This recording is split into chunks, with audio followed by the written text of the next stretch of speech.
That's a first, I think, for AP, Jim. It is, because AP has been under tremendous pressure all these years to never use the word Bilderberg, from the Washington Post, LA Times, and the New York Times. All three of those major newspapers are owned by Bilderberg. That is philosophically owned because they've all attended these meetings. Washington Post publishers attend every meeting of Bilderberg since 1954, and they make their solemn promise to report nothing. They pressured AP to not use the word Bilderberg. So this is a... So doesn't this completely discredit them, Jim? Because they've said it doesn't exist all these decades. Everybody's heard this doesn't exist. Now they have to admit it. That's A. B, there were a whole bunch of news articles, one in the New York Times yesterday, and it implied we're delusional and doesn't exist. Other reviews of this film about myself and others, you're in it. It's called New World Order. You know, that crew that was following us around for a few years. Yeah. There are actual film reviews I've read by major publications that say we are schizophrenic when we were in Chantilly, Virginia, that nothing happened. There was no meeting, Jim. We are just complete loons. AP doesn't exist. This doesn't exist. Is who saying that? I could pull them up. It was when they had South by Southwest. That was like 3 different major film reviews saying Jones is insane and believes a secret group is meeting. Jones believes they're hiding behind trees and following him. Jones is insane, yeah. Well, they're cute. But, I mean, that will discredit them, won't it?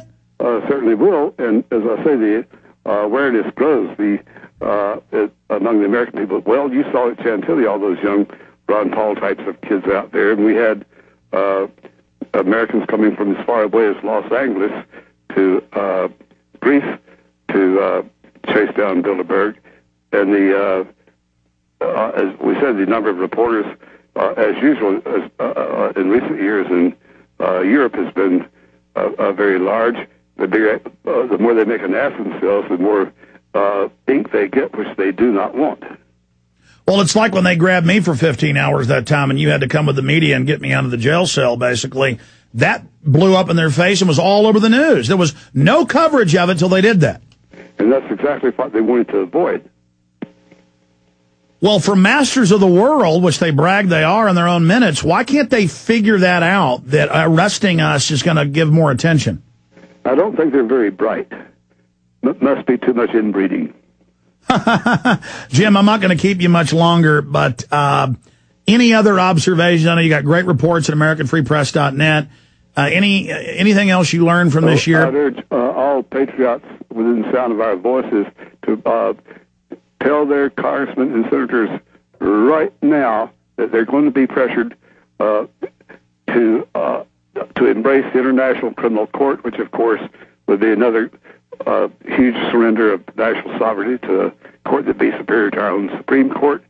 Bilderberg's instructed Obama, who's there, William Wilkie, as I started calling him, to try to get passed early in the year 2011. Their strategy is this. As you recall, Bill Clinton, Bilderberg himself, signed off on the International Criminal Court, but a test vote in the Senate showed more than 90 senators voting against it.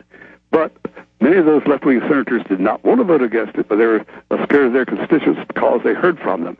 Now, what Obama is going to sweet-talk the left-wing senators in his own party, and maybe a couple of deserters in the Republican Party.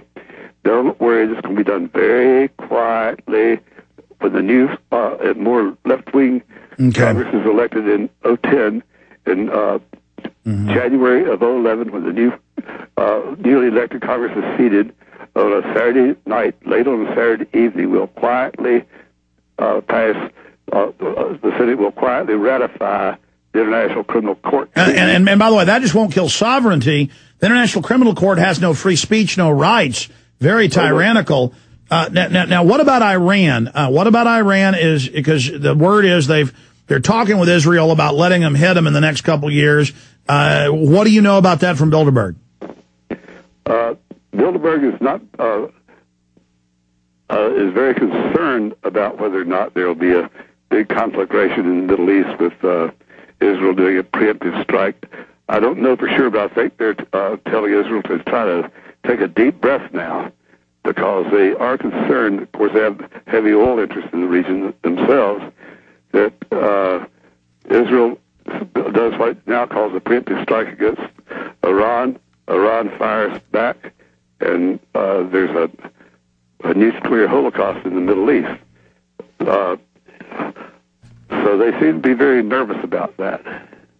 All right. What about their global carbon taxes? We know they're getting those in Europe, but they're having trouble in the U.S. Any word on that? Well, they're still pressing for legislation they've had pending before the United Nations, unknown to the American people and to the public at large for 3 years or so, to create a global UN tax on oil at the wellhead, just a penny or two to start with. You wouldn't even notice you're paying it.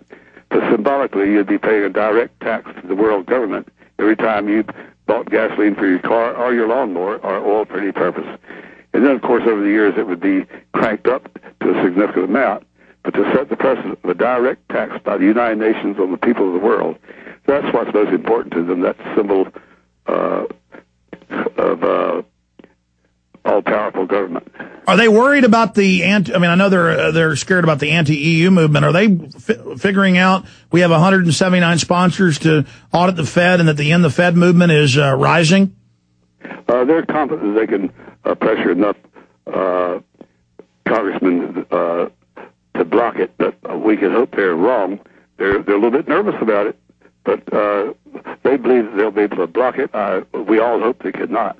All right. Folks, you can subscribe to American Free Press at AmericanFreePress.net and get Jim's great reports. We have a link to the stories he's written at Infowars.com and PrisonPlanet.com. You can also get his book that we sell, Jim Tucker's Bilderberg Diary, an incredible read of 30-plus years tracking and tracing them, the photos, the documents. It's just an amazing book. Get it at Infowars.com. Jim Tucker, hey, look, it's got to feel good. Been doing this 35, 36 years, and now it's breaking all over the place. We salute you, Jim. Thank you very much. Have a great weekend, buddy. All right, ladies and gentlemen, come back with a final segment. We were going to have Jim on earlier, and we got a time zone issue, so I'm sorry to the callers, but we'll see what happens on the other side. I got some important info coming up. Then I'll see you this Sunday, 4 to 6 p.m. Stay with us. Let me tell you a little bit about one of our great sponsors, HomeGain.com. This is the place to get you started buying or selling a home, finding a realtor, and getting any real estate questions answered. Go to HomeGain.com. and see what I'm talking about. All you need to do is type in your home address, and you will get an instant free estimate of your home's value online. This is a great way to be able to monitor the value of your home. And again, it's absolutely free. There are tons of tools to help you. For instance, if you want to remodel your home, go to HomeGain.com. Use their Home Sale Maximizer to help you determine which home improvements can most increase your home's value before you put it on the market. For 10 years, these folks have been helping home sellers and buyers. Visit their link at Infowars.com. Look for Max, the orange home gain gorilla, to help you with any real estate needs you might have. You'll love this site. It's HomeGain.com, HomeGain.com. Check them out today.